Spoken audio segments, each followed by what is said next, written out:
Who was in charge of that? Thank you. Yeah. You're looking at the entirety of this production right here. Billy and I would imagine we make equal time on this thing. We both shoot what we do there.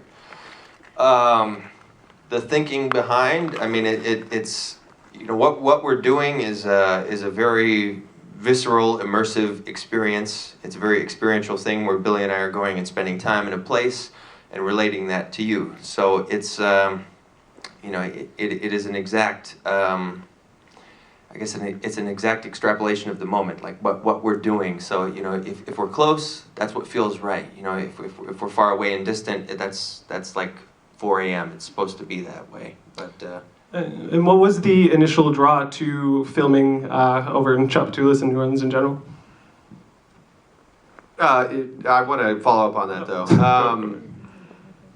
Yeah, I mean, he makes it sound very intentional, which sometimes it is. But this was an interesting shoot, like being in those environments. I have this theory about it's in my own mind. It's like called the theory of woo, which is like I don't know, like the not Maisel Brothers, but what am I thinking about? I don't know what you're thinking about. You do know what I'm thinking about. No, the early guys. The original guys. And this is going to relate to This is the theory. This is the theory. No, the brothers. Lumiere? That's it. Did they ever have to deal with, when they're shooting the train coming into the station, did they ever have to deal with, woo, like jumping out in front of the camera? I don't think they did. But like, when did that change? I'm sorry, I'm like, this is something I'm dealing with right now in my head. It's like, when did that happen? And so it's like, when you become aware of the camera and all of a sudden, because you're shooting on Bourbon Street, everybody wants to jump in front of the camera and go. So that always happens, but in this case, when you're dealing with like a lot of drunk people and whatever, everybody wants to jump out in front of the camera and say, woo! I'm sorry, I'm tangent, but like, this is what's on my mind right now. It's not necessarily what happens when you're walking down the street. People don't jump in front of your face and do that, but because you're carrying a camera, that happens. Anyway, we'll keep talking. What was the other question? Yeah, the gentleman right there. I was just wondering, if you had a really clear idea of the narrative arc before setting out on the project. So the question was, if we didn't hear in the back, was about if they had a clear narrative arc to begin with for the project.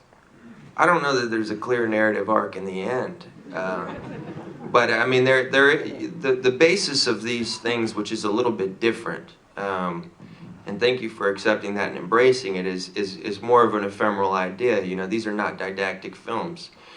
We're not pushing a social issue. We're not telling you how to feel about something. We're creating these environments. And so really the impetus for this film and sort of what we're doing is more of an experiential thing where you have this immersive experience. It's like a communique from the front.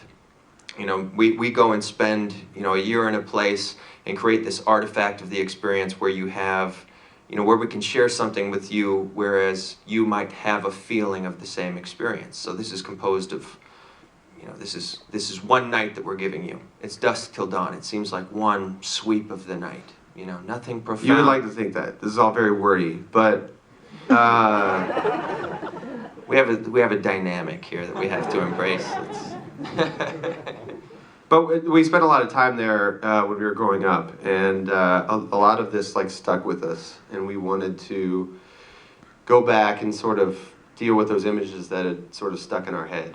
And I think that's originally what started the conversation for this. So the answer is yes and no. I mean, there is an impetus, and we come back around to it. There is something that begins and there is something that ends, but in the middle there, because this is composed of truth, it is a composite of all of those things. It's a construction.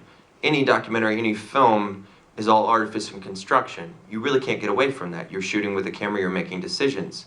And so we're embracing that. All of the moments that you see, all of the images that you see, those are all truth. Those are all realism. That's actually captured in the way that it happens, but it's structured together to convey sort of a greater sense of that.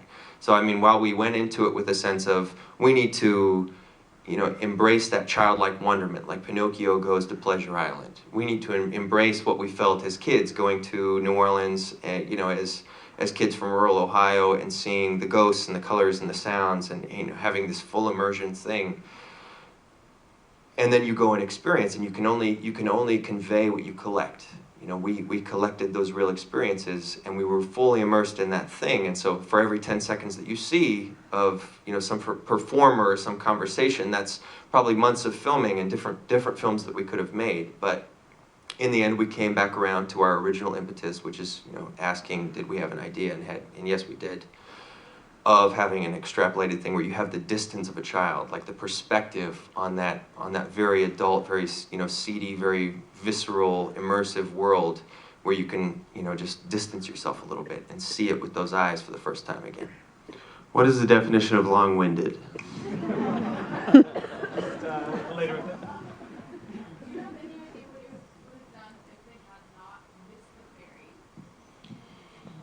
The question was what they would have done potentially if they hadn't. We were very excited when they missed the ferry. I mean, we've missed the ferry, you know, all throughout our lives, and we knew that they were 15 minutes away from the ferry when they, you know, when there was only 10 minutes left, and so we weren't going to encourage them to be quick about it. Right. We sort of knew they were going to miss it, and we were slightly excited by that. So that did work out, and it was great. Had they not missed it, I don't know. You know, I mean, all this is a, you know, roll of the dice. So, you know, something else would have happened, and it would have, you know, it would have been a different film. But you know, it's a crapshoot. I don't know what would have been. Who knows? I don't know. And the film, you know, I mean, like our through line through the film, you're going on this journey. You're basically going through a ride through New Orleans, but it's based around one preliminary night with those kids. You know, but we shot for 8 months there, creating that environment and those sounds and those lookaways, and we spent one night focusing on those kids. And then, you know, every time after that, you know, they called and would say, let's go make a movie, and we'd pick up extra shit. But it was like, it's based on one preliminary night. We probably spent 3 nights with those kids, you know, in a big way, actually filming, and we spent 8 months in that town. So it's a serendipitous thing. Just in the front there.